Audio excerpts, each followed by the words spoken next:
Bonjour à tous, allez là, on va discuter un petit peu. J'ai une question, une réflexion très pertinente puisque j'en ai perdu certains et certaines d'entre vous quand je parle de karma positif ou karma négatif. Alors tout ce que je vais vous dire, vous pouvez le retrouver sur internet. D'ailleurs, il y a des choses que je vais lire directement et je vais poser une interprétation, une compréhension personnelle. N'hésitez pas à compléter ou à reposer des questions s'il y a des choses qui sont obscures, mais tout ce que je vais dire, vous pouvez le retrouver sur Internet. Alors, le karma, déjà, comme d'habitude, la définition. Alors, le karma, non masculin, dogme central de l'hindouisme, du bouddhisme, selon lequel la destinée d'un vivant et conscient est déterminé par la totalité de ses actions passées et ou de ses vies antérieures. Le et ou, c'est moi qui l'indique. Alors, en dessous, c'est indiqué bon ou mauvais karma. Qu'est-ce que ça veut dire? Bon, déjà, on a bien compris que c'était du bouddhisme, de l'hindouisme. Pour aller chercher déjà dans les croyances ce qui est sur contrat de réincarnation, ceux qui croient à l'incarnation. Ceux qui n'y croient pas, ben, vous pouvez déjà vous arrêter là ou juste sur la compréhension basique du karma et vous occulter tout ce qui est vie antérieure. Donc là, déjà, dès le départ, on dit bon ou mauvais karma. Effectivement, c'est l'héritage quand c'est les vies antérieures, du transgénérationnel, des lignées, etc. Et des fois qu'il faut rendre. Vous refaites dans le fond, mais pas dans la forme, les mêmes schémas que Tati Ginette ou que l'aïeux machin truc muche. Voilà, et ça peut être bon comme mauvais. Pour l'instant, on ne discerne pas le bon ou le mauvais de manière précise. Alors, c'est quoi le karma d'une personne? Alors, le karma vient du sanskrit karman. C'est intéressant parce que ça signifie acte ou action. Et regroupe donc par définition l'ensemble des actions que nous faisons au quotidien. C'est-à-dire, on pose une action, bah oui, une action ou des paroles, de toute façon, même le fait de parler est une action, mais derrière, il y a des conséquences. Même un silence, c'est une conséquence. Donc, c'est on va dire, un karma bon, léger, neutre, positif ou négatif. Donc, déjà, voilà, la base, c'est on pose quelque chose, ben, puisqu'il y a action forcément derrière en réponse, c'est bon ou mauvais.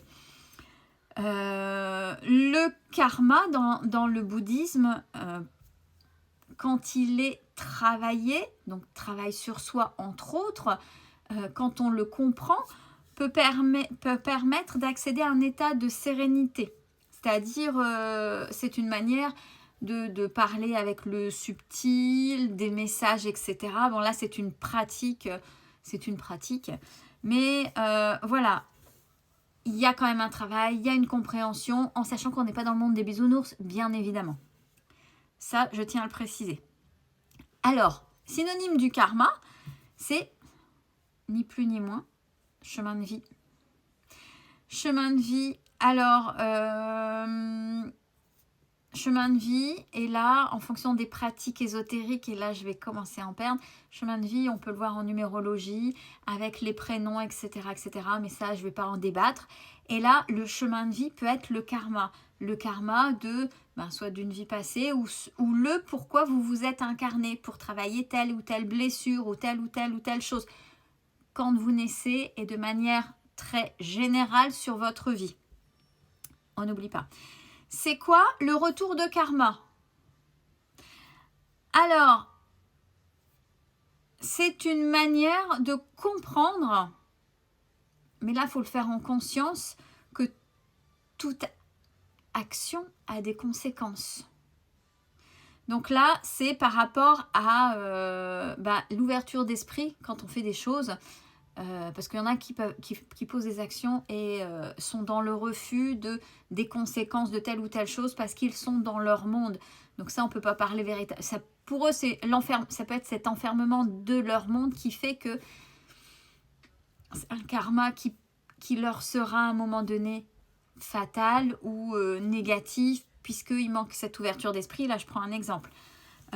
Mais voilà, déjà, à la naissance, c'est ça. Alors, il y a 3 types de karma dans l'hindouisme et dans le bouddhisme. C'est le karma de réserve, c'est tout ce qu'il y a, toutes les vies précédentes et l'héritage, là. Je vous donne pas le nom en indien. Hein. On a le karma qui a commencé à fructifier, c'est-à-dire c'est les contrats d'incarnation. Vous êtes né dans une société, dans une famille, dans une situation, dans l'opulence ou la pauvreté, dans une situation sociale plus ou moins positive ou négative. Déjà là, c'est parce qu'il y a des choses, votre naissance, vous n'êtes pas là par hasard. Il y a des choses à faire, c'est un karma, c'est votre chemin de vie. Vous êtes là pour certaines choses. Déjà, pour vivre, pour être aligné avec vous-même et pour faire des choses qui vous ressemblent. Mais ça va passer par vos blessures. Donc ce karma qui a commencé quand vous avez signé, c'est cette réincarnation. Après, on a le karma de tous les jours en fonction des causes à effet, vos actions et les conséquences de vos actions.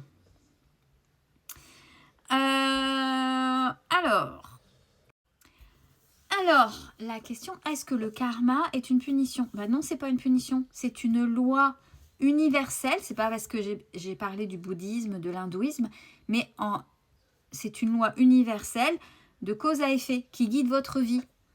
Donc, c'est en ça où vous faites soit un karma positif, soit un karma négatif. Et pas forcément tout au long de votre vie, mais à un moment donné de votre vie. Parce que ça fluctue pas toujours dans le même sens.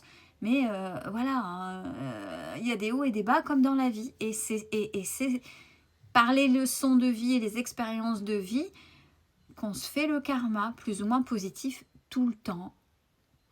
C'est quoi? Je trouve ça intéressant. Le karma en amour. Alors,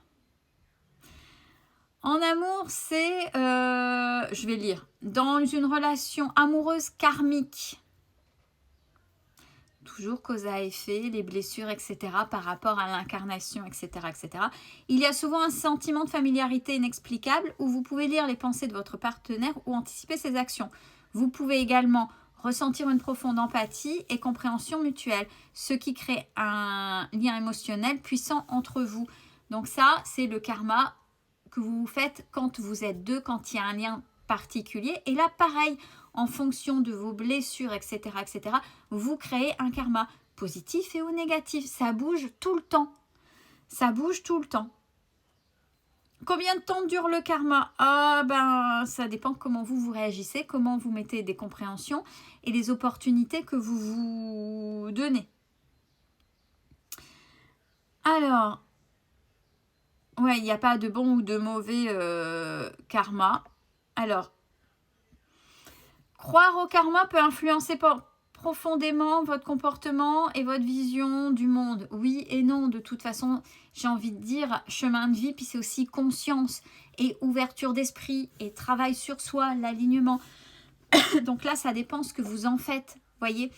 Votre karma pourra être négatif à un moment donné parce que vous avez des choses à comprendre, mais de vos réactions, il pourra retourner sur un karma positif.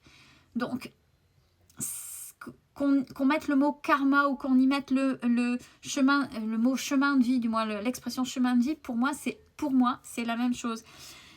Et se libérer du mauvais karma, alors, ça dépend ce qu'on peut en faire. Il faut faire les choses en conscience. Après, il y a avec les vies antérieures, etc., il y a peut-être de la magie noire, etc., à s'en libérer. Là, il faut aller voir des professionnels. Et vous voyez, la réflexion est identique avec l'abondance.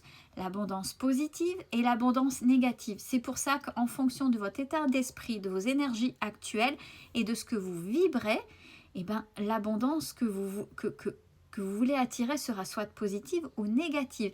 C'est la même réflexion que pour le karma, mais avec l'abondance. Ça dépend du ici et maintenant, comment vous êtes, vos actions, vos pensées, etc. J'espère avoir été claire. Sinon, n'hésitez pas à poser des questions. Je me ferai un plaisir d'y répondre. Prenez soin de vous, c'est important.